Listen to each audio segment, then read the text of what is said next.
Not at me when I can. Okay. Okay, so we have two tools right here. They're the exact same thing. This is a metal bench. This is a wooden bench. They'll work the same. You can use whichever one you prefer. All right, so I'm going to move this here. This is my block. Are we tracking? Yep. Tucker, are you watching? Yep. Okay. This is my block. What I have done is the areas that I want to keep white. That's what you're going to focus on first. I'm going to fill in with black Sharpie. I told you that yesterday, right? We're going to fill in the areas we want to keep white with black Sharpie. Then you're going to use a gouge to gouge out those areas so that when we put the ink on it, it's not going to print there. Make sense? Now gouges come in different sizes. If you look at the flat surface right on the base of the gouge, do you see that? Mm-hmm. They have numbers. This is a number 2 and this is a number 5. Which one looks wider? Number 5. 5. The 5 is wider, right? So the smaller the number, the smaller the gouge, or the cut that you're going to get. The bigger the number, the bigger the cut you're going to get. The gouges are up right there, and they're in numerical order, so please grab them from and take them from the correct bin. Okay, so 20% of your printmaking grade, guys, is safety. How much? 50%. 20. 20% of your print making grade is safety. So you always need to use a bench hook. Bench hooks don't do any good if you put it on the table. You have to hook it onto the table so that you can't press the block and push it. Okay, if I can press the block and push it, I'm doing it wrong. Second of all, our fingers should never go in front of the block that we're printing, and our gouge should always be going away from us towards the top of the block.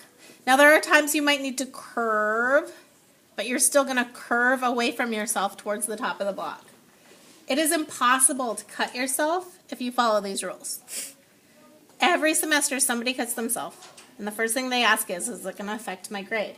Guess what? Yeah. Yes, it will affect your grade. We should not be roughhousing with these. They could hurt someone, right? We're using them as tools for an art project only. All right, so I keep my fingers behind, and I just carve out the black area. When I get to the end where I want to stop, I just lift it up. Did you see that? I do it quickly so it tears it away, right? And I carve out the linoleum cork here. Did you get splinters? It's splinters. It's not wood. It's linoleum. And again, the reason I love the black Sharpie is, can you see how easy it is for me to see I missed that? If I hadn't covered it with black Sharpie, I may not know I missed that.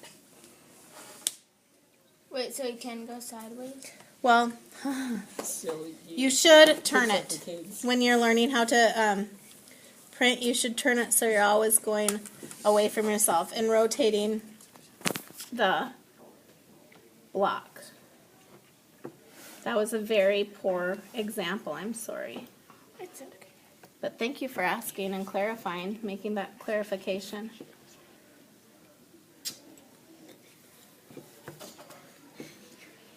Alright, so I have carved away a section.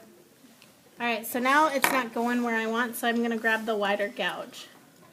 My favorite gouge to outline with is the 2.